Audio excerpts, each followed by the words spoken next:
Hi అండి.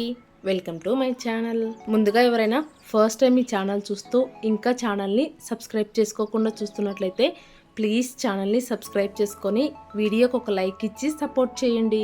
ఇంకా ఇవాల్టి వీడియోలో అయితే ఒక హెల్దీ కేక్ రెసిపీ చూపిస్తానండి. ఇదైతే మన ఛానల్లో ఆల్మోస్ట్ 4 మిలియన్ వ్యూస్ వచ్చినాయి అనమాట. అంటే షార్ట్స్లో లేండి. అయితే అప్పుడు పెట్టినప్పుడు చాలామందికి చాలా డౌట్సే వచ్చినాయి. ఆ డౌట్స్ అన్నీ కూడా క్లియర్ చేస్తూ బెల్లం ఇంకా బొంబాయి రవ్వతో కేక్ని చాలా ఈజీగా సాఫ్ట్గా ఎలా చేసుకోవాలో చూపిస్తానండి. వీడియోనైతే ఎక్కడ స్కిప్ చేయకుండా చివరి వరకు చూడండి.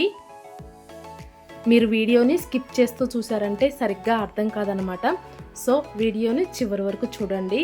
ఇంకా అస్సలు లేట్ చేయకుండా బొంబాయి రవ్వ బెల్లంతో హెల్దీగా కేక్ ఎలా ప్రిపేర్ చేసుకోవాలో చూపిస్తాను పదండి. కేక్ అయితే ఎంత సాఫ్ట్గా ఉందో చూడండి. ఈ సమ్మర్ హాలిడేస్లో పిల్లోళ్ళు ఇంట్లోనే ఉంటారు కాబట్టి ఇలా కేక్ చేసి పెట్టారంటే వాళ్ళకి ఏదైనా తినాలనిపించినప్పుడు ఇలా ఒక పీస్ కట్ చేసి ఇచ్చారంటే హ్యాపీగా తినేస్తారండి.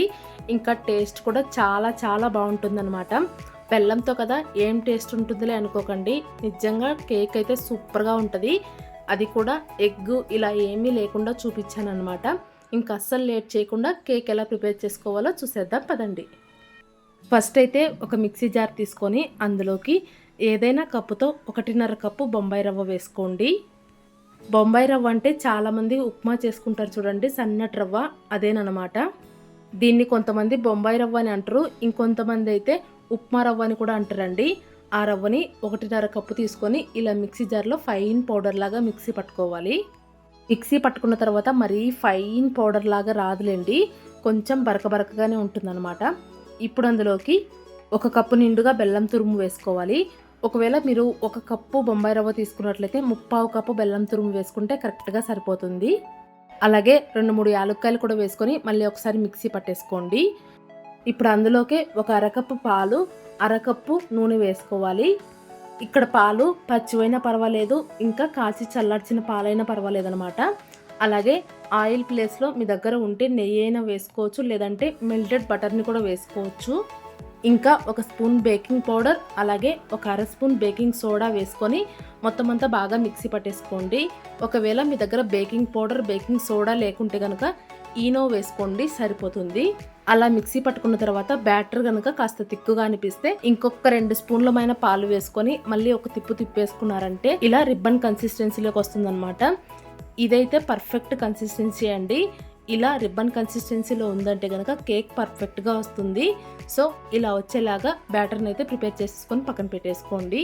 ఇప్పుడు కేక్ని బేక్ చేసుకోవడం కోసం ఇలా మీ దగ్గర ఉంటే కనుక ఏదైనా కేక్ ట్రే తీసుకోండి. ఒకవేళ మీ దగ్గర కేక్ ట్రే లేకపోతే కనుక ఇంట్లో లోతు ఎక్కువగా ఉండే స్టీల్ బాక్స్లు ఉంటాయి కదా, దానికి కొద్దిగా ఆయిల్ అప్లై చేసేసుకోండి. అలా కాకుండా చిన్న చిన్న టీ గ్లాసులలో కూడా బేక్ చేసుకోవచ్చండి, అది మీ ఇష్టం అనమాట. మీకు ఎలా కావాలంటే అలా చేసేసుకోండి. ఇంతకుముందు నేను ఆల్మోస్ట్ 4 మిలియన్స్ వచ్చిన వీడియోకి అయితే చిన్న చిన్న టీ కప్పులలో చేశానండి. అప్పుడైతే చాలామంది ఆ టీ కప్పులు పగిలిపోవా అనే కామెంట్లు పెట్టిండ్రనమాట. టీ కప్పులు అయితే ఏమీ పగలలేదండి. ఇప్పుడు ఆల్మోస్ట్ వచ్చే టీ కప్పులు కానీ గ్లాస్ ఐటమ్స్ కానీ ఓవెన్లో పెట్టుకునేలాగా వస్తున్నాయి కదా, అలాంటివి తీసుకున్నామంటే పగలవన్నమాట. ఇలా కేక్ ట్రేకి ఆయిల్ మొత్తం అప్లై చేసుకున్న తర్వాత పైనుంచి కొద్దిగా పొడి గోధుమ పిండి వేసి గిన్నె మొత్తానికి అప్లై చేసేసుకోండి. ఒకవేళ మీ దగ్గర బటర్ పేపర్ ఉంటే బటర్ పేపర్ కూడా వేసుకోవచ్చండి. అలా డస్టింగ్ చేసుకున్న తర్వాత మనం ముందుగా ప్రిపేర్ చేసి పెట్టుకున్న కేక్ బ్యాటర్ని కేక్ టిన్లోకి ట్రాన్స్ఫర్ చేసేసుకొని పైనుంచి కొన్ని సన్నగా కట్ చేసి పెట్టుకున్న బాదం పప్పులు, అలాగే టూటీ ఫ్రూటీ వేసుకోండి. ఇవైతే మీ దగ్గర ఉంటే వేసుకోండి, లేదంటే లేదనమాట. ఆ తర్వాత గిన్నెని ఒక 2-3 సార్లు ట్యాప్ చేసేసి పక్కన పెట్టేసుకోండి. అలాగే మనం కేక్ బ్యాటర్ని ప్రిపేర్ చేసుకునేటప్పుడే స్టవ్ పైన ఒక మందంగా ఉండే గిన్నె పెట్టుకొని అందులో ఏదైనా స్టాండ్ కానీ లేదంటే గిన్నె కానీ పెట్టేసుకొని మీడియం ఫ్లేమ్లో 15 నిమిషాల పాటు ప్రీహీట్ చేసుకోవాలి. మనం కేక్ బ్యాటర్ని ప్రిపేర్ చేసుకునే లోపు గిన్నె కూడా ప్రీహీట్ అయిపోతుంది అనమాట. అలా ప్రీహీట్ అయిపోయిన గిన్నెలో మనం రెడీ చేసి పెట్టుకున్న కేక్ టిన్ పెట్టేసి పైనుంచి మూత పెట్టేసి లో ఫ్లేమ్లో ఒక 30 to 45 మినిట్స్ బేక్ చేసుకోవాలి. టైం ఇంత అని చెప్పేదానికంటే కూడా కేక్ బేక్ అయిన తర్వాత కేక్ మధ్యలో ఇలా టూత్ పిక్ని గుచ్చి చూసారంటే టూత్ పిక్కి ఏమీ అంటుకోకుండా వచ్చిందంటే కేక్ పర్ఫెక్ట్గా బేక్ అయినట్లు అనమాట. ఇక్కడ 30 మినిట్స్ తర్వాత ఒకసారి చెక్ చేసుకున్నానండి, మధ్యలో ఇంకొద్దిగా పచ్చిగా ఉందన్నమాట. సో మూత పెట్టేసి ఇంకొక 5 నిమిషాల పాటు బేక్ చేసుకున్నానండి. నాకు మొత్తం 35 to 40 మినిట్స్ దాకా పట్టిందనమాట. ఈ టైమింగ్ అనేది ఒక్కొక్కరికి ఒక్కొక్కలాగా ఉంటుందండి. సో ఫైనల్‌గా నేను చెప్పేది ఏంటంటే టూత్ పిక్‌కి అంటుకోకుండా వచ్చిందంటే కేక్ పర్ఫెక్ట్‌గా బేక్ అయిపోయినట్లు. అలాగే మీరు చిన్న చిన్న టీ గ్లాసులలో వాటిల్లో బేక్ చేసుకున్నారంటే తొందరగా బేక్ అయిపోతుందండి. అంటే దాంట్లో క్వాంటిటీ తక్కువగా ఉంటుంది కదా! సో తొందరగా బేక్ అయిపోతుందనమాట. ఇలా మొత్తం ఒకేసారి తీసుకొని బేక్ చేసుకున్నారంటే టైం ఎక్కువగా పడుతుంది. దాన్ని బట్టి చూసుకొని బేక్ చేసుకోండి. నేను ఇంతకుముందు షార్ట్‌లో పెట్టినప్పుడైతే నాకు ఆల్మోస్ట్ 15-20 నిమిషాల లోపే బేక్ అయిపోయిందండి. అప్పుడు కప్పులలో పెట్టాను కదా! తొందరగా బేక్ అయిపోయింది. క్వాంటిటీ తక్కువ కాబట్టి. ఇక్కడ క్వాంటిటీ ఎక్కువ కాబట్టి టైం ఎక్కువగా పట్టిందనమాట. అలా చేసుకునే దాన్ని బట్టి టైమింగ్ చూసుకోండి. కేక్ అయితే పర్ఫెక్ట్‌గా బేక్ అయిపోయిన తర్వాత ఎమ్మటే గిన్నెలోంచి బయటికి తీసేసి పూర్తిగా చల్లారనివ్వాలండి. పూర్తిగా చల్లారిన తర్వాతనే డీమౌల్డ్ చేసుకోవాలన్నమాట. మీరు చల్లారకుండా డీమౌల్డ్ చేసుకున్నారంటే సరిగ్గా రాదనమాట. పూర్తిగా చల్లారిపోయిన తర్వాత ఫస్ట్ కేక్ సైడ్ అంచులన్నింటినీ లూజ్ చేసుకొని ఆ తర్వాత ఏదైనా ప్లేట్లోకి ఇలా రివర్స్లో బోర్లిచ్చి కొట్టారంటే కేక్ ఈజీగా వచ్చేస్తుందండి. చూసారు కదా కేక్ ఎంత బాగా వచ్చిందో. టేస్ట్ కూడా చాలా బాగుందన్నమాట.